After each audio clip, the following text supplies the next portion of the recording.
শুভ সকাল বন্ধুরা।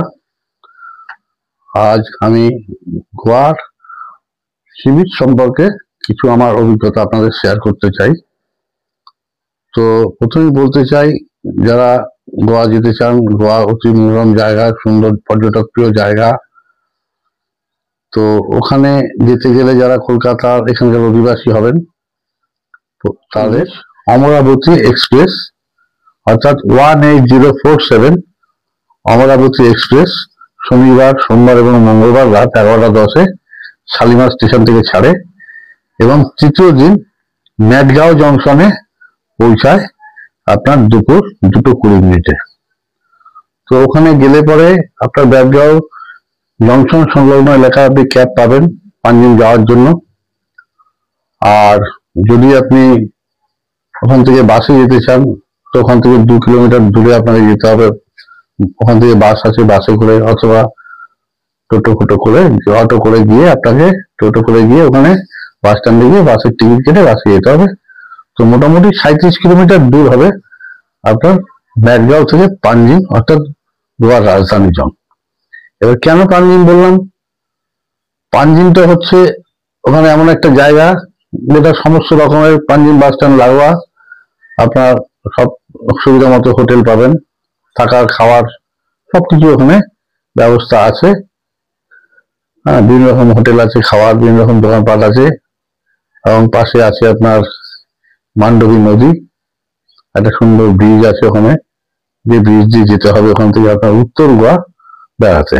যাই হোক, এবার বলি, আপনি ওখান থেকে পাঞ্জিম থেকে আপনি আমি যে ছবিগুলো দিয়েছি দেখবেন ক্যালাঙ্গুটে ওখান থেকে 16 কিলোমিটার দূর। ক্যালাঙ্গুটে অতি সুন্দর, মনোরম এবং রম্য আকর্ষিত সমুদ্র, যা দেখতে খুব ভালো লাগবে, ছবিটাও ভালো লাগবে। আপনাকে বাস্তবে ওখানে দাঁড়িয়ে দেখলেও আপনি মোহিত হবেন। তো ওটা দেখার পর ওখান থেকে আপনি যদি সিঙ্কেরিয়াম বিচ বা সিঙ্কেরিয়াম পোর্ট 6.2 কিলোমিটার দূরে, সেটা আপনি ওখান থেকে যেতে পারেন। ওখান থেকে ক্যাব নিয়ে আবার একটু এসে রাস্তায় এসে বাস ধরে যেতে পারেন। তো ওটা একটা বিচ, ওটাও খুব সুন্দর দূর পোর্ট। ওখান থেকে আরো সুন্দর দেখা যায় ক্যালাঙ্গুটাকে এবং বিভিন্ন রকম ভগ্ন অবস্থায় পড়ে আছে বহু পুরনো স্মৃতি। তো এই গেল ক্যালাঙ্গুটে এবং সিঙ্কেরিয়াম বিচ। এরপরে আমি আরেকটা দিয়েছি যেটা হচ্ছে মান্ডেম সি বিচ, সেটা উত্তর গোয়ায়, এটাও উত্তর গোয়ায়। তো মান্ডেম সি বিচটা অনেকটা দূর, পাঞ্জিম থেকে প্রায় 30 কিলোমিটার দূরে হবে। তো আপনারা যদি ওখানে যেতে ইচ্ছুক হন তাহলে আপনি ডাইরেক্ট ওখান থেকে ক্যাব নিয়ে যেতে পারেন, অথবা যদি মনে করেন আপনি ওখান থেকে আপনি মপুসা যাবেন বাসে করে, তাও যেতে পারেন বাস স্ট্যান্ডে। মপুসা থেকে আবার বাসে করে আপনাকে যেতে হবে মান্ডেম। ওখান থেকে আরাম্বল আছে, সেখানেও একটু দূর, 2-4 কিলোমিটার গেলে আরাম্বল সি বিচ, সেটাও ভালো সি বিচ, দেখতে আসতে পারেন। তো মোটামুটি আমি যেটা দিয়েছি এখন পর্যন্ত সেটা হচ্ছে মান্ডেম বিচ। এই মান্ডেম বিচ হচ্ছে, যেটা বললাম, প্রায় 30 কিলোমিটার মতো দূর হবে। তো আপনার ওইটা পাঞ্জিম থেকে মপুসা আপনার 15 কিলোমিটার মতো হবে বাসে যদি যান। আবার মপুসা থেকে বাস পাবেন, সেখান থেকে 15 কিলোমিটার মান্ডেম বিচ। আর মান্ডেম বিচ হচ্ছে একটা প্রাইভেট বিচ টাইপের।